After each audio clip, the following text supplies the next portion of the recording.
누가복음 22장 1절에서 13절까지 말씀을 교독합니다.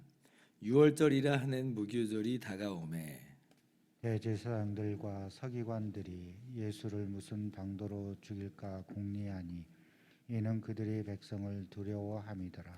12 중에 하나인 가룟이라 부르는 유다에게 사탄이 들어가니 이에 유다가 대제사장들과 성전 경비대장들에게 가서 예수를 넘겨줄 방도를 의논하며 그들이 기뻐하여 돈을 주기로 언약하는지라. 유다가 허락하고 예수를 무리가 없을 때에 넘겨줄 기회를 찾더라. 유월절 양을 잡을 무교절 날이 이른지라. 예수께서 베드로와 요한을 보내시며 이르시되 가서 우리를 위하여 유월절을 준비하여 우리로 먹게 하라. 여짜오되 어디서 준비하기를 원하시나이까.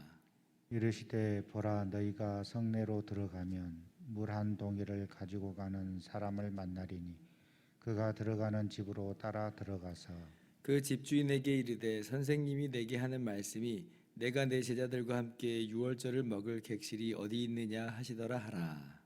그리하면 그가 자리를 마련한 큰 다락방을 보이리니 거기서 준비하라 하시니 같이요. 그들이 나가 그 하신 말씀대로 만나 유월절을 준비하니라. 아멘. 할렐루야. 하나님의 크신 은혜와 평강이 오늘도 변함없이 여러분 가운데 가득 넘치기를 주님의 이름으로 축원합니다. 이제 드디어 유월절 예수님께서 잡히시는 그 날이 다가왔습니다. 22장서부터는 이제 예수님께서 잡히시던 날 밤의 스토리가 이제 아주 구체적으로 기록이 돼 있죠.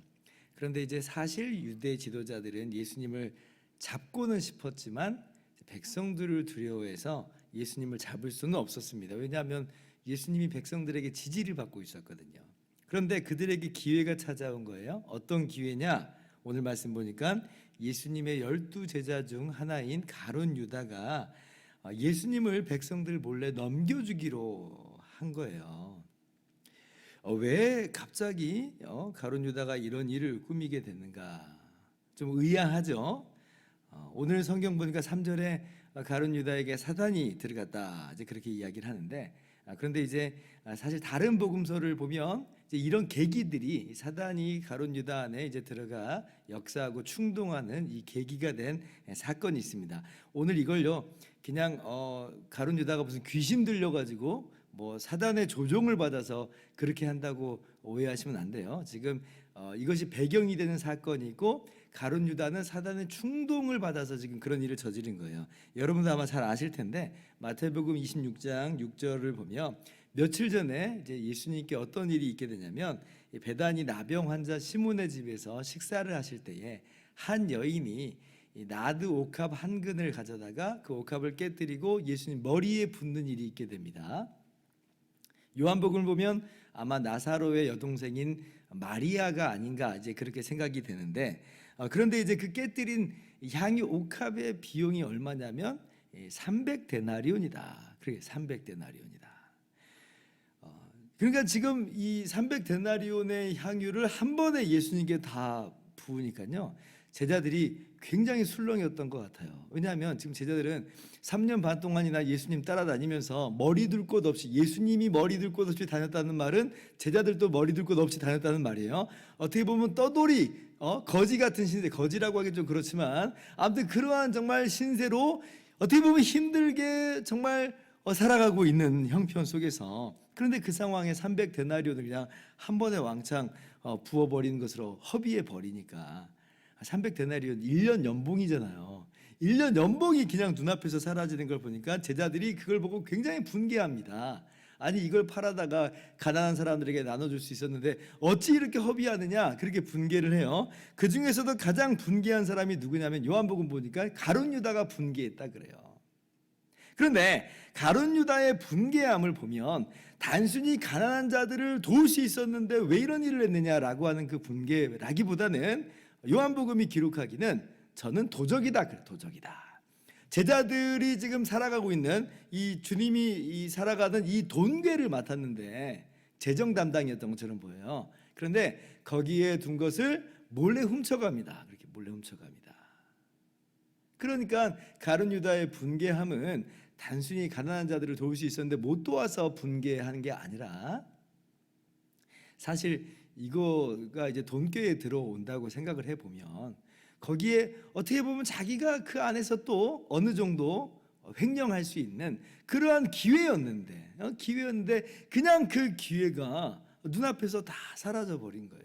그러니까 거기에 대해서 굉장히 분개합니다. 가룟 유다는 돈을 사랑하는 마음으로 이미 가득 들어차 있던 사람이었던 것이고 그 사건을 계기로 마음이 굉장히 술렁였던 것이에요. 그게 계기가 돼서 사단이 가룟 유다의 마음에 침투한 거죠. 너 이렇게 그냥 하겠어? 너 그냥 이렇게 내버려 두겠어? 라고 하면서 가룟 유다에게 뭔가 그 손해를 채워 넣고자 하는 그런 마음을 갖다 주는 거죠. 예수님을 팔아서 예수님을 이 유대 지도자들에게 넘겨주는 것으로 이 손해를 보충해야 되겠다라고 하는 그런 마음을 사단이 불어 넣어주는 거예요. 그래서 오늘 본문에 사단이 들어갔다라고 하는 것은 그런 의미입니다. 무슨 가룟 유다가 어떤 의지도 없고 어떤 소원도 없고 마음도 없이 그냥 좀비같이 사단에게 조종하는 그런 모습은 아니다라고 하는 거예요. 그래서 오늘 본문에서 우리는 이러한 인간의 죄악, 인간의 어리석음을 보고요. 또 한편으로는 사단이 얼마나 집요한가라고 하는 것을 우리가 좀 보게 돼요. 자, 왜 그러냐면 예수님께서 공생애를 시작하실 때 그때 사탄이 마귀가 예수님께 찾아와서 시험을 하죠. 이 돌덩이를 떡덩이가 되게 하라. 뭐 이런 식으로 3번이나 예수님을 시험합니다. 그래서 예수님을 어떻게 하든지 넘어뜨리려고 했던 거예요. 그런데 예수님께서 그 마귀의 시험에 넘어지지 않으시죠. 말씀으로 마귀를 물리치십니다. 그러니까 마귀가 떠나는데 누가복음 4장 13절을 보면 뭐라고 말하냐면 얼마 동안 떠나니라 그래요. 얼마 동안 떠나니라 이 말은 무슨 말이겠어요?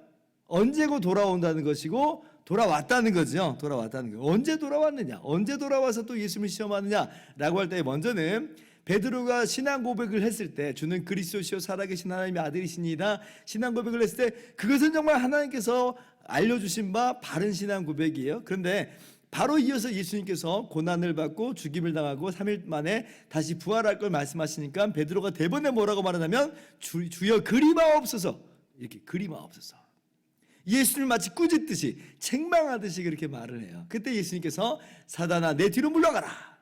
그러니까 지금 그것은 베드로는 자기가 인지를 못하고 있었을 텐데 사실은 지금 베드로의 그런 말을 또 그런 마음을 통하여서 예수님을 이 마귀가 시험하고 있었던 그런 장면이라고 볼 수가 있는 거죠. 그리고 또 언제 또 사단의 시험이 또 찾아온 거냐면 오늘이요. 오늘 가룟 유다가 돈을 사랑하는 마음으로 완전히 잠식되었을 때에 사단이 이 가룟 유다 안에 들어가서 예수님을 시험하는 거예요. 예수님을 넘어뜨리려고 하는 거예요. 그러니까 지금 얼마나 이 마귀의 세력이 이 마귀가 시험하는 게 얼마나 집요합니까? 어떻게 하든지 예수님께서 인류를 구원하는 그 사역을 감당하지 못하게 하시려고 이렇게 회방 놓고 방해를 놓는 거예요. 그러나 여러분 우리가 말씀 속에서 보듯이 이 모든 악한 세력의 이 준동에도 불구하고 도리어 이 악한 세력의 이 준동들이 어떻게 이루어져요? 하나님께서 하나님의 선하신 섭리를 이루시는 것으로 만들어 버리시죠. 이들의 죄악이 없다는 거 아니에요. 이들은 잘못하고 죄악 가운데 있고 마귀는 여전히 시험하고 있는 가운데 있는데 그러나 차원이 다른 하나님의 섭리 안에서 이 모든 것이 하나님의 구원 사역을 이루는 하나하나가 돼버린 거예요. 정말 기가 막힌 하나님의 손길을 우리가 보는 겁니다. 유대 지도자들은 유월절이라고 하는 정말 은혜로운 절기 속에서 예수님을 죽이려고 하는 진짜 악한 마음을 갖고 있어요. 가룟 유다는 돈에 눈이 멀어버렸어요. 사단은 예수님을 넘어뜨리려고 시험을 해요. 이 모든 것, 이 악함들이 이 안에 버무러져 있는데 도리어 하나님은 이것을 통해서 그리스도 십자가 대속을 이루시고 그로 말미암아 택한 하나님의 백성들을 구원해 내시더라. 기가 막힌 하나님의 섭리.